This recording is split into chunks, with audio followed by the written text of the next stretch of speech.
నమస్తే. భగవద్గీతలో 11వ అధ్యాయం విశ్వరూప సందర్శన యోగం మొదలు పెట్టుకుందాం.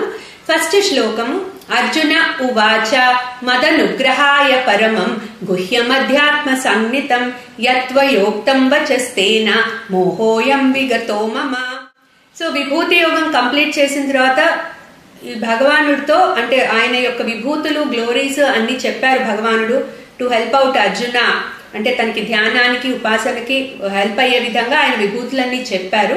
సో ఇప్పుడు అర్జునుడు అంటున్నాడు భగవానుడితో, మదనుగ్రహాయ పరమం గుహ్యం అధ్యాత్మ సంజ్ఞితం. అంటే ఓ కృష్ణ, నువ్వు నన్ను అనుగ్రహించడానికి శ్రేష్టమైన పరమం అంటే శ్రేష్టమైన గుహ్యం రహస్యమైన అధ్యాత్మ విద్యని బోధించావు. సో ఆ విద్య ఏంటి? ఆత్మ అనాత్మ విచక్షణ కలిగించేలాగా ఆయన అర్జునుడికి ఉపదేశం చేస్తున్నారు.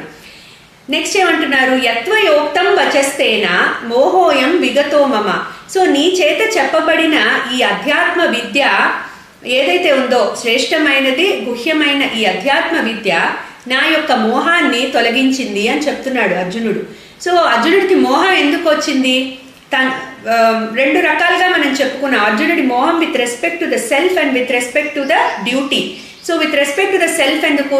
ఈ బాడీ మైండ్ అండ్ ఇంటెలెక్ట్ తను అనుకుని తన యొక్క నిజ స్వరూపాన్ని తను గుర్తించలేకపోయాడు.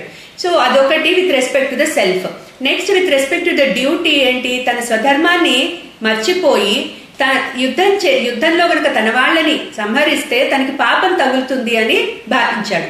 సో ఆ రకంగా మోహం with respect to the duty.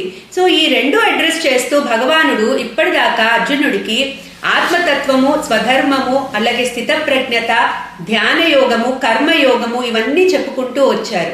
So అవన్నీ విన్న అర్జునుడు ఎక్నాలెడ్జ్ చేస్తున్నాడు భగవానుడికి, నువ్వు చెప్పిన ఇవన్నీ కూడా నా మోహాన్ని తొలగించాయి అని. క్లీం కృష్ణాయ నమః.